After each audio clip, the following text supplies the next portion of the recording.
सभी किसान भाई बहनों को मेरा नमस्कार और नए साल की हार्दिक बधाई। किसान भाई बहनों, कृषि का उत्पादन हमारे देश की अर्थव्यवस्था को मजबूती प्रदान करती है और जब किसी भी देश की अर्थव्यवस्था सुदृढ़ बनती है तो वहाँ के सभी जन, वहाँ के निवासियों, वहाँ के खेत खलियान, वहाँ के किसानों के जीवन भी खुशहाल बनता है। और हमारी यही कामना है कि इस नए साल की शुरुआत इसी कामना के साथ किया जाए। तो चलिए देर किस बात की, कार्यक्रम को आगे बढ़ाते हैं और सबसे पहले देखते हैं खबरें खेती की।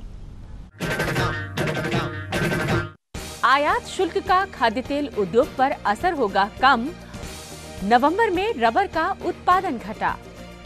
चाय का उत्पादन होगा कम। नमस्कार, खबरें खेती की में आपका स्वागत है। मैं हूं सुषमा शर्मा। अब खबरें विस्तार से। वनस्पति तेल पर आयात शुल्क में महज 5% की बढ़ोतरी होने से किसानों को तिलहन की ज्यादा कीमत मिलने और रिफाइनरों को आयातित कीमत और घरेलू कीमत में अंतर को पाटने में मदद मिलने की संभावना नहीं है। वनस्पति तेल पर आयात शुल्क में महज 5% की बढ़ोतरी की गई, जिससे किसानों को कुछ खास असर नहीं पड़ा है। घरेलू स्तर पर तिलहन पेराई और रिफाइनिंग को बढ़ावा देने के लिए वनस्पति तेल उद्योग ने सरकार से आग्रह किया था कि कच्चे और रिफाइंड तेल पर शुल्क में अंतर को बढ़ाकर 15% किया जाएगा। हालांकि सरकार ने कच्चे पाम तेल और रिफाइंड तेल दोनों पर आयात शुल्क 5% बढ़ाया है। इसलिए दोनों पर शुल्क में अंतर 7.5% पर अपरिवर्तित है। आयात शुल्क में वर्तमान बढ़ोतरी से सीपीओ और आरबीडी पर आयात शुल्क क्रमशः 7.5% और 15% है। हालांकि शुल्क में बढ़ोतरी से अभी मदद नहीं मिलेगी, लेकिन फरवरी से इससे घरेलू पेराई मिलों को मदद मिलने लगेगी। आयात शुल्क में 5% बढ़ोतरी से खाद्य तेल की कीमतों में ज्यादा से ज्यादा 1 से 1.5 रुपए प्रति किलोग्राम की बढ़ोतरी होगी। भारत में प्राकृतिक रबर के उत्पादन के लिए अक्टूबर से जनवरी तक की अवधि को पीक सीजन माना जाता है, लेकिन इस बार नवंबर में मासिक उत्पादन बुरी तरह प्रभावित हुआ है। भारत में इस बार नवंबर माह में प्राकृतिक रबर का उत्पादन लगभग 25% घटा है। रबर के उत्पादन में गिरावट इसकी कीमतों में भारी कमी की वजह से आई है। घरेलू बाजार में RSS 4 ग्रेड के दाम 114 रुपए प्रति किलोग्राम पर आ गए थे।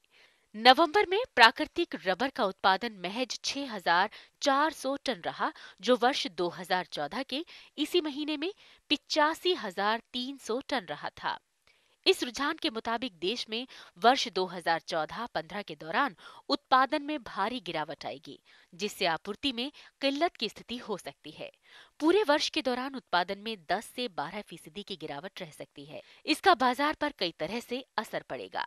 टायर विनिर्माताओं की आयात पर निर्भरता और बढ़ेगी, क्योंकि विदेशी बाजार में कीमतें कम हैं। प्रतिकूल मौसम के कारण देश में इस सीजन के दौरान चाय का उत्पादन 1.5 करोड़ किलोग्राम कम रह सकता है। चाय के उत्पादन में कमी से अच्छी किस्म की चाय की कीमतों में बढ़ोतरी हो सकती है। इस सीजन मौसम में बदलाव और कम बारिश के चलते देश में चाय का उत्पादन कम रहने के आसार हैं, जो कि लगभग 1.5 करोड़ किलोग्राम का अंतर हो सकता है। चाय के उत्पादन में कमी रहने से इसकी कीमतों पर भी असर पड़ सकता है। इस साल सीटीसी चाय की औसत कीमत 146 रुपए प्रति किलोग्राम है, जो पिछले साल 137 रुपए प्रति किलोग्राम थी। हालांकि कीमतें मजबूत रहने के आसार हैं, लेकिन निर्यात कम हुआ तो इसकी कीमतों में तेजी सीमित हो सकती है। आंकड़ों के अनुसार अक्टूबर में उत्पादन 20 से 30 लाख किलोग्राम कम था और नवंबर और दिसंबर में 50 लाख किलोग्राम की गिरावट और आ सकती है। असम में कम उत्पादन चिंता का मुख्य विषय है। हालांकि कम उत्पादन के बावजूद कोलकाता, गुवाहाटी और सिलीगुड़ी में चाय की नीलामी अच्छी हुई है। इसकी मुख्य वजह निर्यात कम होना है। खेती किसानी में मौसम की भूमिका अहम हो जाती है, जिसका अनुकूल या प्रतिकूल होना सीधा किसानों के जीवन पर प्रभाव डालता है। मौसम की सही जानकारी होने से किसान भाइयों, आप अच्छा उत्पादन लेने में कामयाब होंगे और इससे आपकी आमदनी भी बढ़ेगी। इसलिए अब लेते हैं मौसम की जानकारी। मौसम विज्ञान विभाग के अनुसार अगले 24 घंटों में अनुमान है कि जम्मू कश्मीर, हिमाचल व उत्तराखंड के पहाड़ी भागों में ठंड का प्रकोप जारी रहेगा। व कुछ भागों में मौसम साफ रहने का अनुमान है। सिक्किम, आसाम, मेघालय और अरुणाचल प्रदेश के अधिकतर भागों में बादल छाए रहेंगे और कुछ भागों में हल्की बारिश की संभावना है। बिहार, झारखंड के ज्यादातर भागों में कोहरा छाए रहने का अनुमान है।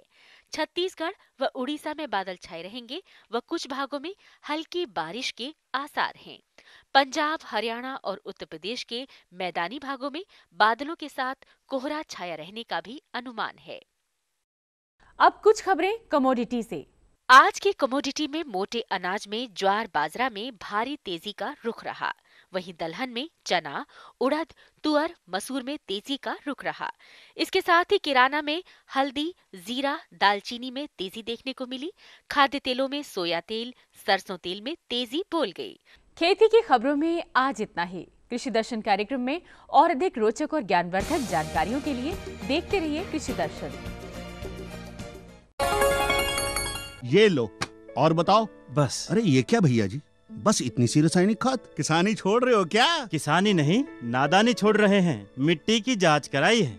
अब तो लालाजी जितनी जरूरत है उतने ही उर्वरक खेत में डालेंगे। हाँ, किसान भाई आज ही अपने जिले की नजदीकी भूमि परीक्षण प्रयोगशाला में मिट्टी की जांच जरूर करवाएं और मिट्टी में पोषक तत्व, नमी व पौधे के विकास को देखते हुए केवल जरूरत के अनुसार ही पोषक तत्व डालें। और हाँ, मिट्टी में गंधक, जस्ता, बोरोन जैसे सूक्ष्म पोषक तत्वों का पता लगाना भी न भूलें।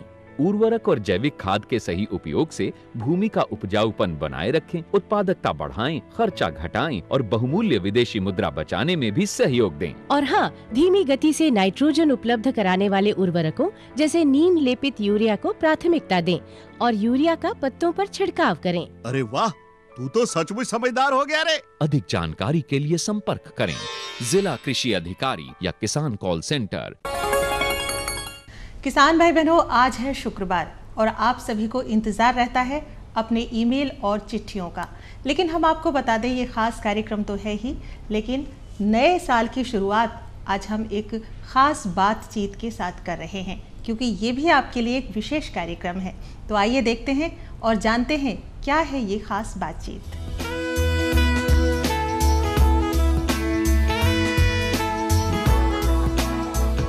किसान भाई बहनों, हर वर्ष की भांति इस वर्ष भी हम सब के मन में बहुत सी आशाएं हैं, बहुत सी जिज्ञासाएं हैं और बहुत सी उम्मीदें हैं कि हमारा कृषि का उत्पादन लगातार बढ़ता रहे और हम सबको वो सब कुछ मिले जो हमारी सरकार हमें देना चाहती है। और इस दिशा में हमारा कृषि मंत्रालय महत्वपूर्ण भूमिका अदा करता है। और किसान भाई बहनों, बड़े सौभाग्य की बात है कि आज हम सबको माननीय कृषि मंत्री श्री राधा मोहन सिंह जी से बात करने का सौभाग्य प्राप्त हुआ और आज वो हमारे बीच उपस्थित भी हैं। तो आइए करते हैं उनसे बातचीत। मंत्री जी, सबसे पहला मेरा यही प्रश्न है कि जब आपकी सरकार बनी तो भारतीय कृषि पर बहुत बड़ा संकट था, उसका आपने डटकर सामना किया, बहुत सी योजनाएं बनाई, तो इस विषय पर हमें बताइए। देखिए, हमारी सरकार जब बनी और जब ये मंत्रालय मुझे मिला, उसके पहले से भी कृषि से मेरा संबंध था जी।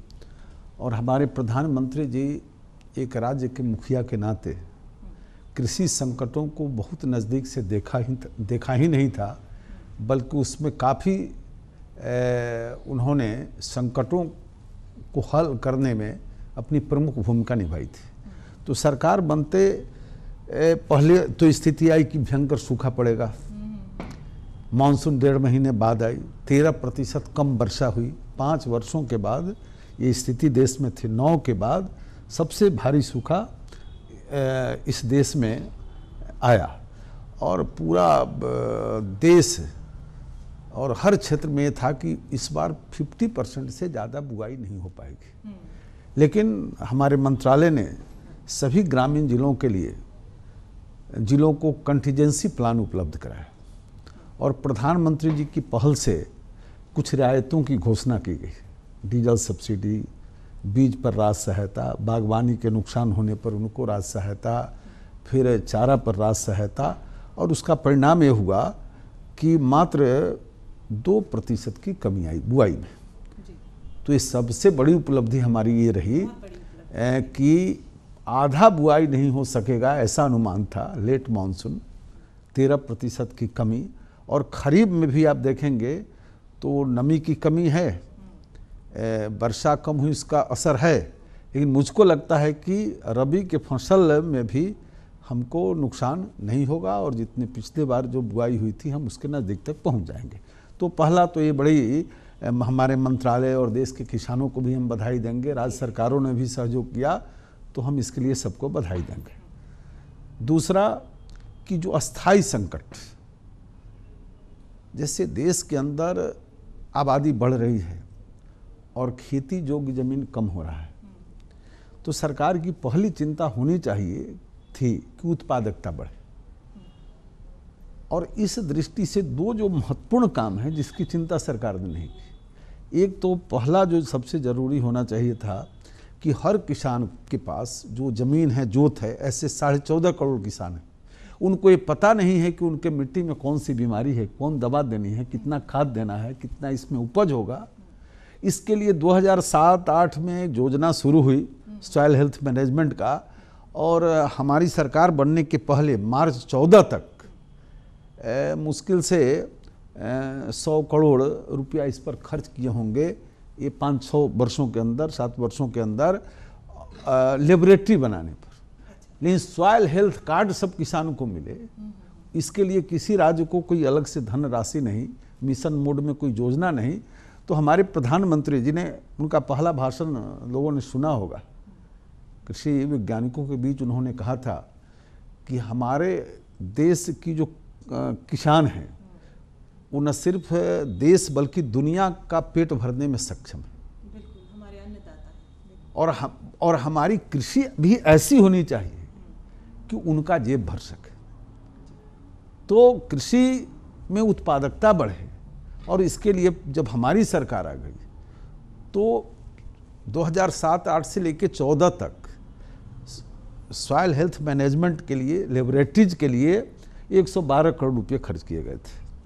इस 6 महीना के अंदर हमारी सरकार ने 86 करोड़ रुपये दिए हैं राज्यों को। और हमारी सरकार आने के पहले मिशन मोड में अलग से सॉइल हेल्थ कार्ड के लिए 1 पैसे नहीं दिए गए। हमारे प्रधानमंत्री जी ने कहा कि 3 साल के अंदर देश के 14.5 करोड़ किसानों के पॉकेट में उसके मिट्टी का, उसके खेत का जो सॉइल है, उसका हेल्थ कार्ड उसके पॉकेट में जाना चाहिए, ताकि उत्पादकता बढ़ सके, उसको पता चल सके। और इसके लिए उन्होंने लगभग 568 करोड़ रुपये की स्वीकृति दी है। और जनवरी महीने में किसी दिन ये योजना लॉन्च किया जाएगा, प्रधानमंत्री जी लॉन्च करेंगे, और हम 3 वर्ष के अंदर देश के सभी किसानों को सॉइल हेल्थ कार्ड देंगे और हर 3 साल पर उसका रिन्यूअल करेंगे। दूसरा जो सबसे पहले एक काम भी शुरू होना चाहिए, हर खेत को पानी। 60% भूमि असिंचित भूमि है जो खेती योग्य। अब इसके लिए कोई कारगर योजना नहीं बनी। कई योजनाएं चल रही है। मनरेगा में 30-40% राशि को खर्चा करना है सिंचाई के लिए, और हजारों करोड़ रुपया खर्चे हुए, लेकिन खेत पर पानी कहीं नहीं पहुंच पाया। इसी प्रकार से मेरे मंत्रालय के द्वारा, ग्रामीण विकास मंत्रालय के द्वारा अन्य योजना भी है उसके अंदर, और सिंचाई जो विभाग के अंदर, जल संसाधन मंत्रालय के अंदर। लेकिन 60% भूमि पर जो छोटे और मझोले किसान हैं उनके ज़मीन पर पानी नहीं पहुंचा सके। हमारे प्रधानमंत्री जी ने घोषणा की थी प्रधानमंत्री बनते ही कि प्रधानमंत्री सिंचाई योजना चालू होगा, और देश के किसान सौभाग्यशाली हैं कि जनवरी महीने में किसी भी दिन प्रधानमंत्री जी इसके लॉन्चिंग करेंगे। और हमारा लक्ष्य है कि देश के हर खेत पर पानी, और जब तक हर खेत को पानी नहीं मिलेगा, हर हाथ को काम नहीं मिलेगा, तो ये काम भी हमारी सरकार करने जा रही है। हमारे किसानों के लिए बहुत बड़ी उपलब्धि रहेगी सर। अच्छा मंत्री जी, एक बात और ये कि जो हमारे किसान भाई बहन अन्न का उत्पादन करते हैं, फल सब्जियों का उत्पादन करते हैं, उसे बाजार तक लेके जाते हैं, तो उन तक पूरा लाभ नहीं पहुंच पाता, बड़ी समस्याओं का सामना करना पड़ता है। तो इस दिशा में आपने बहुत से बड़े बड़े कदम उठाए हैं, तो उसके विषय में हम जानते हैं। देखिए, एक तो ये मार्केटिंग राज्यों का विषय है। फिर भी जब हमारी सरकार बने तो आपने देखा होगा दिल्ली के अंदर आलू प्याज के दाम बहुत हो जाते थे, लेकिन उपभोक्ता को ज़्यादा दाम पर मिल रहा है, लेकिन किसान को उचित मूल्य नहीं मिल रहा है। अब किसानों के लिए जो मंडी कानून था कि जो फल और सब्जी उत्पादन करते हैं मंडी के अंदर ही जाएगा, ये कानून किसान विरोधी था, उचित मूल्य नहीं मिलता था। हमारी सरकार ने पहला काम किया कि फल सब्जियों को मंडी कानून से मुक्त करने का आग्रह राज्यों के से किया, और दिल्ली में राष्ट्रपति शासन लागू था, यहाँ हमने उसको लागू किया और 16 राज्यों ने इसको स्वीकार किया है और 9 राज्यों ने तो अधिसूचना जारी कर दी है। तो कुल मिलाजुलाकर मंडी कानून से उसको मुक्त। दूसरा, किसान मंडियों की स्थापना करना, किसान संगठनों का निर्माण करना, इसके लिए भी हम राज्यों से आग्रह किया है। 2007-8 में कमेटी भी बनी थी, उसने कुछ सिफारिश भी किया था, तो वो भी हमने राज्य सरकारों को कहा है। और अशोक गुलाटी जी की अध्यक्षता में एक कमेटी भी हमने बनाई है और मूल्य स्थिरीकरण फंड भी हमने बनाया है, ताकि किसानों के, और मुख्य रूप से इसको अभी हम आलू प्याज पर शुरू करेंगे कि यदि मार्केट रेट से कम होता है तो मार्केट रेट पर उसको खरीदा जाए। इसके लिए मूल्य स्थिरीकरण फंड, और प्रधानमंत्री जी ने घोषणा भी की थी पहले कि 500 करोड़ रुपये का ये फंड, हमारे वित्त मंत्री जी अपने बजट भाषण में कहे थे, तो इसको हमने अब लागू किया है, राज्यों को पत्र दिया है, उसके गाइडलाइंस तैयार किए हैं। और दूसरा, पूरे देश को ई मार्केटिंग से जोड़ना, तो कई हमने पहल की है, लेकिन ये राज्यों के माध्यम से भी हमें करना है। तो राज्य सरकारों से हम निरंतर संपर्क में हैं और राज्य सरकार भी इस मामले में अपनी उत्सुकता दिखा रहा है।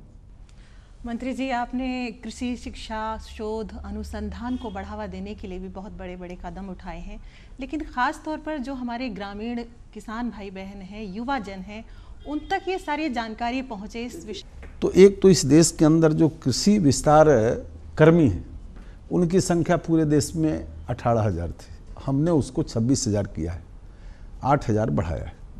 देश के अंदर जो कृषि विज्ञान केंद्र है, 650 के लगभग कृषि विज्ञान केंद्र हैं, उनकी हालत बहुत अच्छी नहीं है।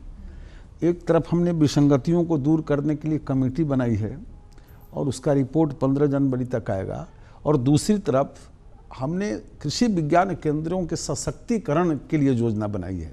अब कृषि विज्ञान केंद्र है, वहाँ ट्रैक्टर नहीं है, वहाँ साइंटिस्ट नहीं है, वहाँ इंफ्रास्ट्रक्चर नहीं है। तो कृषि विज्ञान केंद्रों को मजबूत कर कृषि विस्तार कर्मियों की संख्या बढ़ाई है हमने, उनका वेतन भी बढ़ाया है पूरे देश में।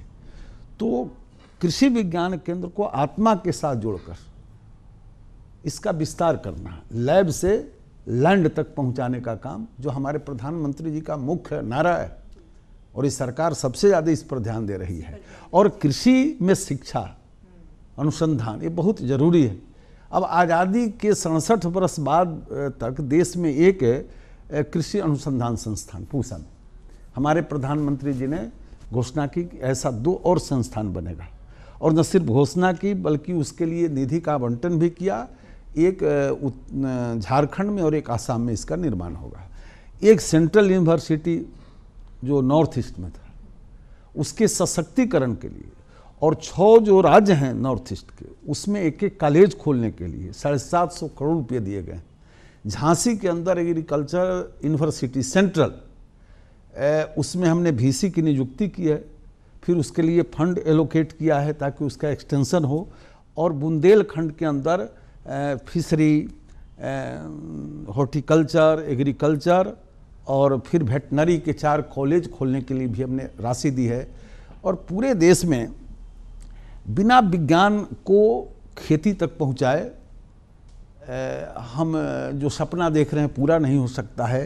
तापमान में भारी परिवर्तन हो रहा है, तो उसका भी सामना करने के लिए सरकार बनने के बाद रांची के अंदर Indian institute of agriculture biotechnology institute की स्थापना की गई है। हमने उसका शिलाधार रखा है और 1-1.5 साल में वो चालू होगा। 150-200 वैज्ञानिक वहाँ इस पर काम करेंगे। तो हमारी सरकार की प्राथमिकता है कि कृषि के अंदर अटल जी का सपना था जय जवान जय किसान जय विज्ञान, और उस सपना को साकार करने का हमारे प्रधानमंत्री जी ने संकल्प लिया है। और आपको बताया कि 4 राज्यों में नए कृषि विश्वविद्यालय की स्थापना का घोषणा भी प्रधानमंत्री जी ने किया, उसके लिए हमने पैसे निर्गत किए हैं। तो जय जवान जय किसान और जय विज्ञान के सपना को हमारे प्रधानमंत्री जी पूरा करने में लगे हैं, और हम लोग एक मजबूत औजार के रूप में उसको क्रियान्वित कर रहे हैं।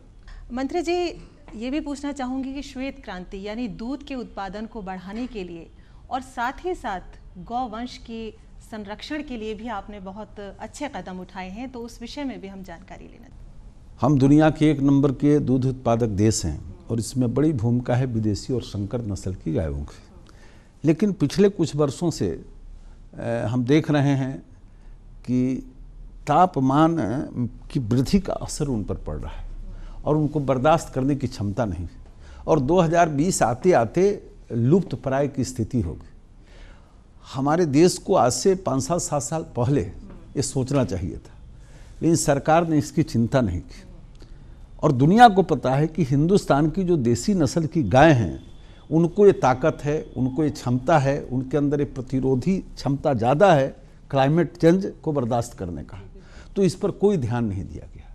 हमारी सरकार बनते प्रधानमंत्री जी के निर्देश पर हमने गोकुल मिशन लॉन्च किया कि अगले 2.5-3 वर्षों के अंदर हम 500 करोड़ रुपया इस काम पर खर्चा करेंगे और देसी नस्ल के जो गाय हैं उनका संवर्धन और संरक्षण करेंगे। मुझे प्रसन्नता हो रही है कहने में कि 4 महीने के अंदर 350 करोड़ रुपये की योजनाओं की हमने स्वीकृति दी है।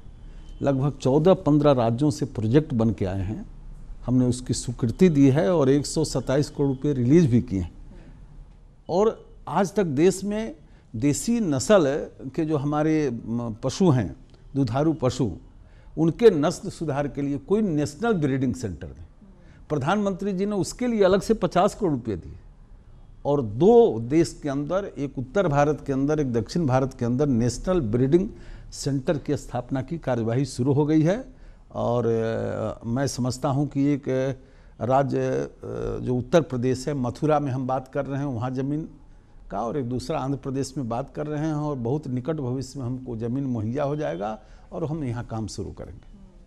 नील क्रांति यानी कि मछली उत्पादन हमारे किसान भाई बहनों के लिए एक अतिरिक्त आय का स्रोत है, तो इस दिशा में भी आपने डेयरी और फिशरी के क्षेत्र में हमारे प्रधानमंत्री जी ने प्राथमिकता से कदम उठाए हैं।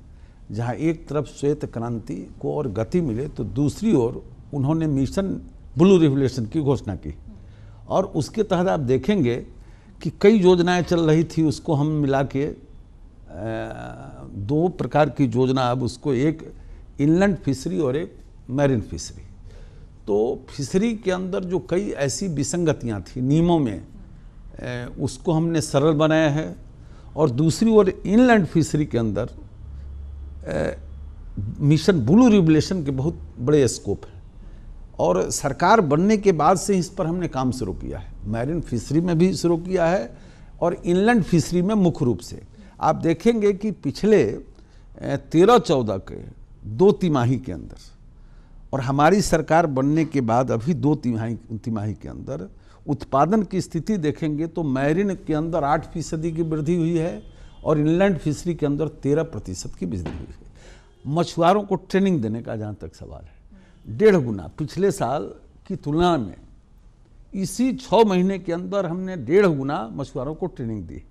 जो उनका जो बीमा होता था, दुर्घटना बीमा, वो 1 लाख रुपया था, उसको हमने 2 लाख किया है।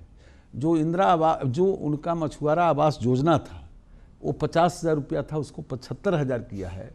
और एक इंटीग्रेटेड प्लान भी हम बना रहे हैं जो हम आगे लाएंगे, और निश्चित रूप से इनलैंड फिशरी के मामले में हम बहुत आगे जाएंगे। जी बिल्कुल, हमारे किसान भाइयों का जीवन तो खुशहाल बनेगा ही सर ऐसे, और साथ ही साथ अर्थव्यवस्था भी मजबूत होगी।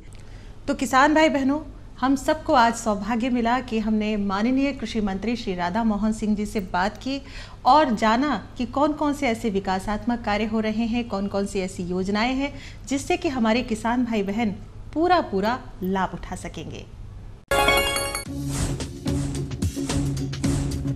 जुड़िए हमारे साथ ट्विटर पर twitter.com/कृषि दर्शन DD, फेसबुक पर facebook.com/कृषि दर्शन DD, और देखिए कृषि दर्शन अब YouTube पर भी youtube.com/user/कृषि दर्शन DD। भेजे हमें मेल कृषि दर्शन DD@gmail.com पर।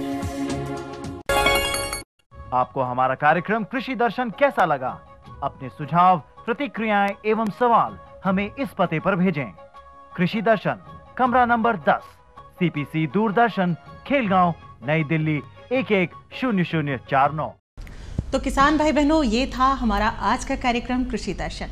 आपको कैसा लगा? आप अपने सुझाव, विचार, प्रतिक्रियाएं, अपनी राय अपने खतों के माध्यम से हमें लिख भेजिए, क्योंकि आपके खतों से ही हमें लगता है कि आप किस तरह से हमारे इस कार्यक्रम को देखते हैं, कौन कौन से लाभ उठाते हैं और कौन कौन सी राय ऐसी हैं जो हम तक पहुंचनी बेहद ज़रूरी है। तो चलिए, इसी उम्मीद के साथ कि आपके खत हम तक पहुंचेंगे और अब हम कल फिर हाजिर होंगे एक नए विषय, नए अंक के साथ। तब तक के लिए मैं और मेरी कृषि दर्शन की पूरी टीम लेती है आपसे विदा। नमस्कार।